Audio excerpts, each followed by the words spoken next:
Anyway, next one. Oh, yeah, this is a little letter. Dr. Berman is executive director, PhD, American Association of Suicidology. And my point here is, like I say, he's not an MD. And I would just, how could anybody say this? I mean, as a layman, we're not psychologists and we're not shrinks, but it just goes against common sense as far as I'm concerned. Next one. Okay, now we're going to go into a big section here. This is on the wound to Mr. Foster's body. As I said, officially, he took a black Colt Army 38 revolver with a 4-inch barrel, put it into his mouth. It's a little bit unclear how he held the thing. That's one of the controversies. Put the end of the barrel up against his soft palate forcibly, they said. Of course, if I did that and I was alive, I'd gag. But that's what they said he did.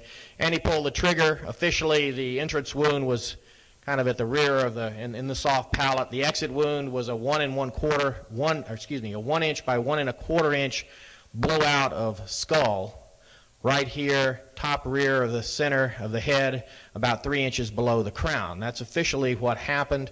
Now, we have a problem here, and Starr is talking about this. Just a minute, excuse me. Is this Starr or Fisk? This is Fisk.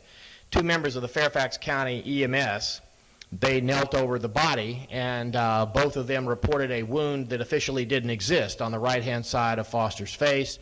Gonzalez initially said he remembered it being up in the kind of this area. Arthur always said, until Starr re-interviewed him a bunch of times, that it was apparently a low-caliber entrance wound here, just below the right jawline. Gonzalez later came around, apparently before the grand jury, and also agreed with Arthur. Now, that's a problem for Mr. Fisk. It says here, Arthur believed he saw a bullet wound in the right-hand side of Foster's neck. We take care of that pretty well. These wounds did not exist. All of the work that we papered up afterwards show it didn't exist. And what you're talking about is an experienced EMS technician kneeling over the man's head from a distance of 2 feet, he said under oath, and he saw what he described as an entrance wound in the neck. And Fisk said, well, you just didn't see what you saw. Next one.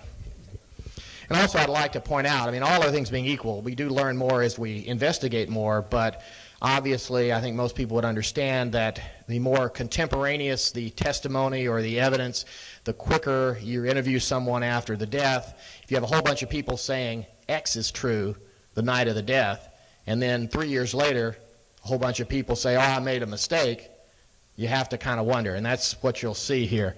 Oh, yeah, this is the paramedic under oath talking about that wound in the right jawline. And here's what he said. He's under oath here. See any blood? Yes. Where was the blood? All down the right side, all down the right side neck, all down the right shoulder, all the way to about here. Where was the blood coming from? To me, it looked like there was a bullet hole right here. See, not too responsive, right here. And so the guy says, in the neck, yes, right around the jawline, the neck and the jawline underneath the right ear. Somewhere there I'd have to see a picture. Bum, bum, bum, bum, bum. So that's him under oath backing up what he told the FBI. Next one. Here's a little bit more of the same guy. And from what I saw, a gunshot wound here looked like a small-sized bullet hole, small caliber. And from the gun that I saw, the gun appeared to be a larger caliber, like an automatic. Didn't match up. In other words, what he's saying here is that the gun that he saw in Foster's hand, and we'll be getting to more on that because it's a fascinating story, it was a much bigger caliber than would jibe with the entrance wound that he saw here. Interestingly enough, the only MD to view the body in the park said the same thing. And he opined that Foster was shot with a, quote, low-velocity weapon. The official death gun, as I said, is an Army Colt 38 Special. On the head stamp of the ammunition is HV for high velocity.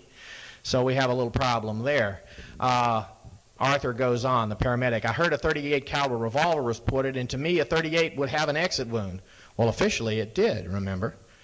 Arthur says, I've seen 38 gunshot wounds before the head, and they had exit wounds. I don't know, maybe just something weird, a coincidence or something. This one didn't, but from what I saw in the past, 38s usually have an exit wound. Why the heck is he saying this? He's saying this because he never saw an exit wound. He talked to some of his other paramedic buddies, and the official exit wound back here, they say they never saw. And they were the guys that knelt over the body and bagged the body at the park. Next one. And these guys are civil servants. I mean, why the heck would they lie at this point? Interestingly enough, the park police, there were six paramedics in the first wave at the park that night, experienced medical people, although not MDs. They knelt over the body. They were in very close proximity to the body. Be interesting to know what the park police interviews of these individuals indicate. As a layman, I think that would be a pretty good source of information. There's one problem with this. The park police did not interview a single one of them for reasons that I'll let you guess. Okay, here's some more. With respect to the bullet wound you think that you saw at the scene, could you describe in detail exactly what you thought you saw? I saw what appeared to be a bullet hole, which was right around the jawline on the right side of the neck, about how big, so on and so on. So he just goes on in his deposition, and there are other paramedics that say more or less the same thing. Here is his FBI 302, his FBI typed interview report. This is what he told the FBI when they came to work under Mr. Fisk to investigate this. Ashford, that's another paramedic. Ashford told Arthur, that's the guy with the right jawline comment. Ashford told Arthur later that Foster's head was intact and he had not observed any exit wound. Arthur speculated from the size of the gun he thought he had seen that there would have been an exit wound. That's just like what we were hearing about in the deposition. Now, Ashford, the guy who told Arthur later that Foster's head was intact, Ashford had a pretty good perspective on that because he was the guy lifting the body at the shoulders when the body was bagged at the park. So, pretty close view. Next one. This is a little bit more. I talked to Corey.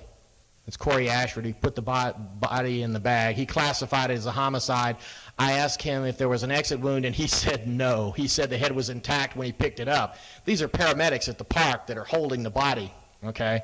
Oh, this is cute. One of the things that happens, the Senate did it to a certain extent. Starr did it an awful lot.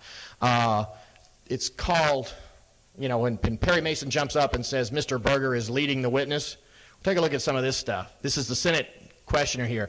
Let me ask you this. If I told you there was no gunshot wound in the neck, now we'll get back to this neck thing in a minute, because officially there wasn't any gunshot wound in the neck. That's the one that Arthur's talking about right here. He says, the questioner says, let me ask you this. If I told you there was no wound in the neck, would that change your view as to whether it was a suicide or not? Because Arthur all along said, I thought the guy was murdered. And Arthur says, no. What I saw is what I saw. I saw blood all over the right side of the neck from here down. Next one. Hopefully I've got, yeah, all over the shoulder, and I saw a small, what appeared to be a small gunshot wound near the jawline. Fine.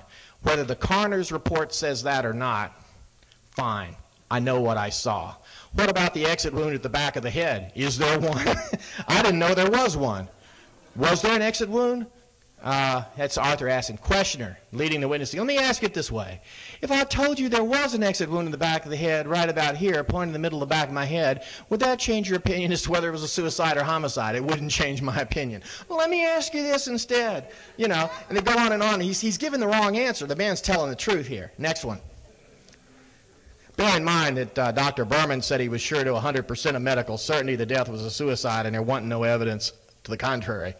Let me expedite this. This is FBI with Ashford just saying he didn't recall seeing any blood while placing Foster in the body bag, so on and so on. Next one. I'm overkilling a lot of this, but I have to. I'm defensive about it because people sharpshoot me, and I like to just bury them in cement rather than chuck gravel at them.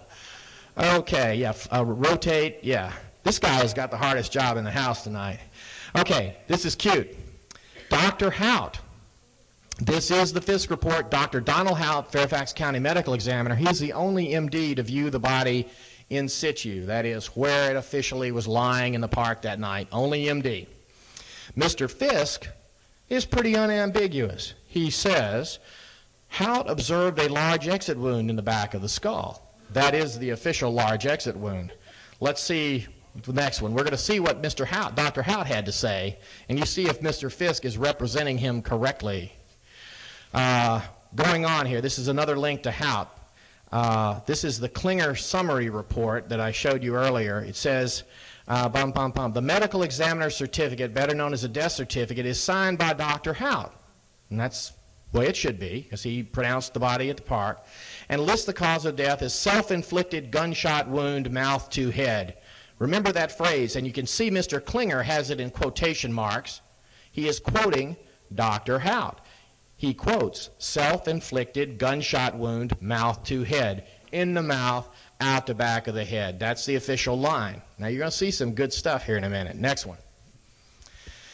This is the STAR report, and we're just going to talk about this one down here. Dr. Houdt completed a what? Report of investigation by medical examiner. Bum, bum, bum, bum, bum.